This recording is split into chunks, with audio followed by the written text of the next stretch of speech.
Hello students.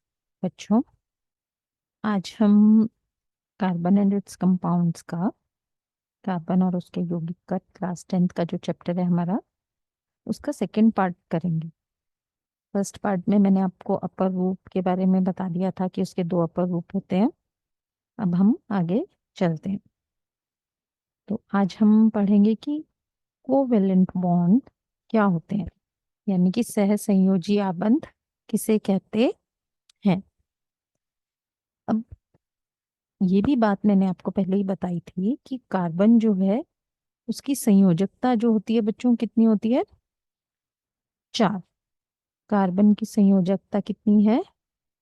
Carbon की संयोजकता है 4, जिसके कारण वो बहुत सारे अन्य तत्वों के साथ संयोग करके बहुत सारे यौगिक बनाता है और बहुत सारी जगहों पर हमें दिखाई देता है। तो अन्य तत्वों के साथ जब वो संयोग करता है तो वो किस तरह के आबंध बनाता है? वो बनाता है कोवेलेंट बॉन्ड, या जिसको हम सहसंयोजी आबंध भी कहते हैं। अब आबंध जो है ये दो तरह के हैं, एक तो आयनिक आबंध, एक सहसंयोजी आबंध, या जिसे हम कोवेलेंट बॉन्ड्स भी कहते हैं।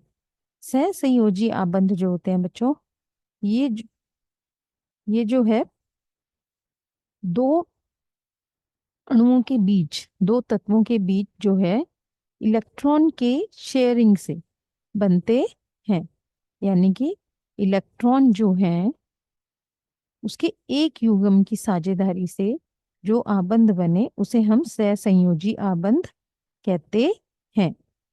जैसे यहाँ पे देखिए, इलेक्ट्रॉन के एक युग्म का यहाँ पर मतलब है बच्चों, यानी दो इलेक्ट्रॉन। आबंध बनाने के लिए हमें कितने इलेक्ट्रॉन चाहिए? कम से कम 2 इलेक्ट्रॉन चाहिए। जैसे आपको एक उदाहरण देती हूँ मैं कि हाइड्रोजन है, हाइड्रोजन जो है उसमें कितने इलेक्ट्रॉन है? एक इलेक्ट्रॉन है। तो वो दूसरे हाइड्रोजन के साथ साझेदारी करता है और एक इलेक्ट्रॉन जो है उन दोनों के बीच में, दोनों की शेयरिंग हो जाती है इलेक्ट्रॉन की। और ये वाली जो लाइन है बच्चों, ये दिखाती है हमें क्या? आबंध।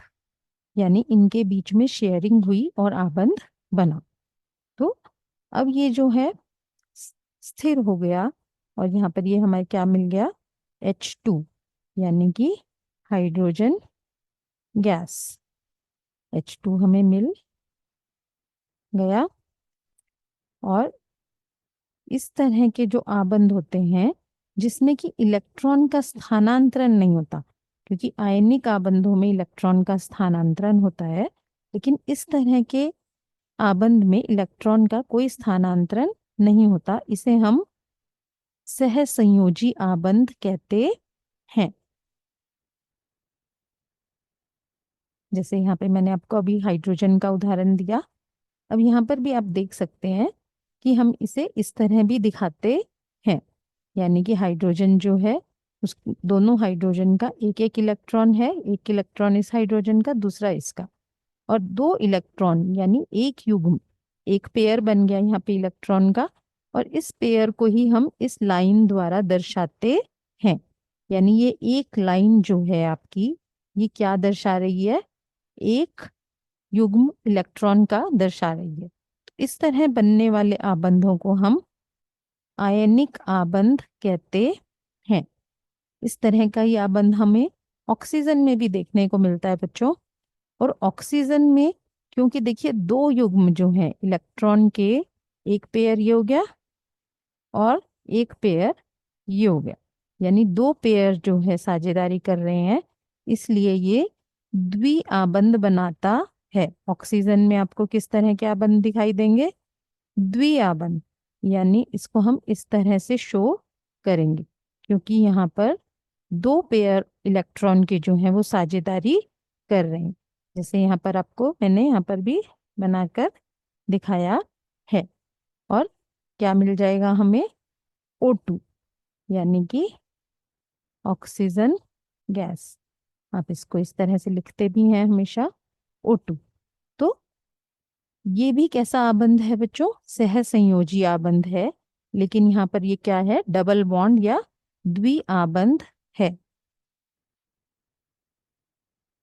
अब हम यहाँ पर कार्बन और उसके यौगिकों की बात कर रहे हैं, तो हम यहाँ पर हाइड्रोकार्बन्स की ही बात करते हैं। जैसे यहाँ पर देखिए एक फॉर्मूला लिखा है मैंने, CH4। अब यहाँ पर भी देखिए कार्बन जो है हाइड्रोजन के साथ कैसे आबंध बना रहा है? सहसंयोजी आबंध। यहाँ पर जो लाल रंग से डॉट दिखाई दी है आपको, ये हाइड्रोजन का इलेक्ट्रॉन है, और नीले रंग वाला कार्बन का। तो यहाँ पर दोनों जो है साझेदारी कर रहे हैं और आबंध बना रहे हैं, और इस प्रकार यहाँ पर दोनों की संयोजकता जो पूरी हो रही है, और हमें क्या मिल जाता है फिर? मीथेन, जिसका की फॉर्मूला है CH4। ये एक सरलतम, सबसे सरलतम जो है हाइड्रोकार्बन भी है बच्चों। और सबसे हम जो स्टार्ट करते हैं जब कार्बन और उसके यौगिक, तो सबसे पहला जो हम यौगिक इसमें पढ़ रहे हैं वो मीथेन ही है। तो इनके कुछ गुणधर्म हम देख लेते हैं कि सहसंयोजी जो आबंध होते हैं उनमें क्या गुण होते हैं।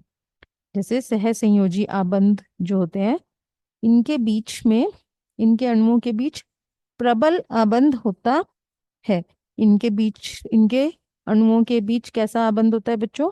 प्रबल आबंध, यानी कि एक स्ट्रॉन्ग बॉन्ड होता है, लेकिन इनका अंतर आणुक बल जो होता है वो कम होता है। इन यौगिकों के क्वथनांक और गलनांक भी कम होते हैं, और ये विद्युत के कुचालक होते हैं। ये इनके कुछ मुख्य गुण हैं।